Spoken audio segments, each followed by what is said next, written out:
Welcome back to the case study of Vanitas, anime review episode number 23. This will review the 23rd episode of the anime, Tears Like Rain. And this one probably covers the most episodes the entire series. Yes, why would I say the most? Well, because this episode covers 4 chapters. Four full chapters in a 23-minute episode. Which, here's the thing. The last few episodes only covered 2 chapters. Just 2. This episode covered chapters 50 to 53. And here's a fun fact for you. 56 is the most recent chapter released. And it's a good thing that the season is ending next week. Because I think at that point, they would have pretty much run out of chapters to adapt. No, seriously, they're pretty much out of well, technically there is one chapter they haven't adapted yet. Yeah, this is something quite weird. The only chapter not adapted out of the 53 chapters, at 53, the only chapter they haven't adapted yet is 43. That is the only one they've skipped the entire series. They have adapted all the rest. I'll get more of this until next week's episode. So, episode picks up right where we left off last week, where Noe had just finished drinking some of the blood of Mika. And then when it begins, now the reason why that this episode covered four chapters is because there's a massive fight scene between Vanitas and Noe that lasts the entire episode.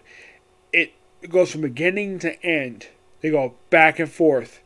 And of course, you have Vanitas, who's got Dante's gun.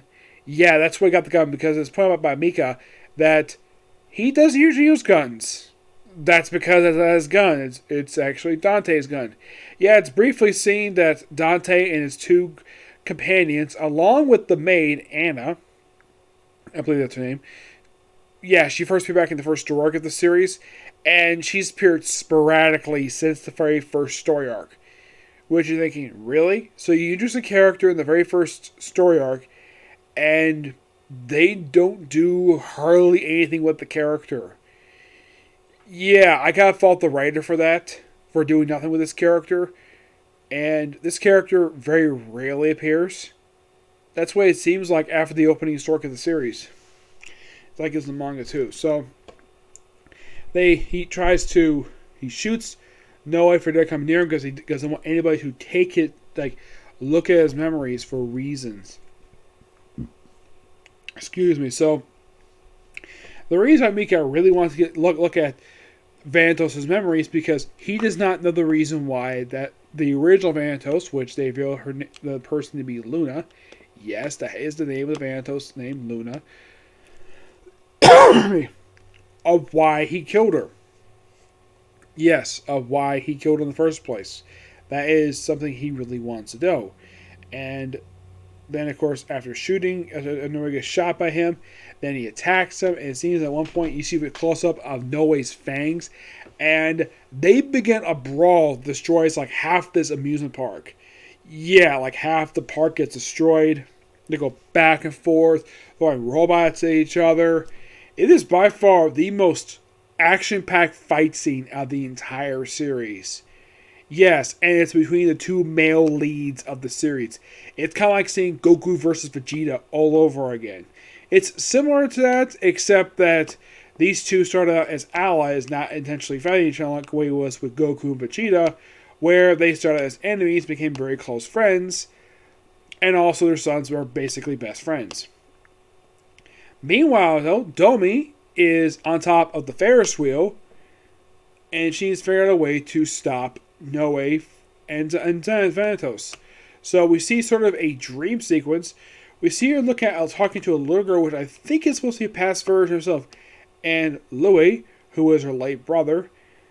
And then, of course, she proceeds to jump out the Ferris wheel without Mika's consent, and then she's saved by Genie. Yeah, she shows up in the episode, and she takes on Mika.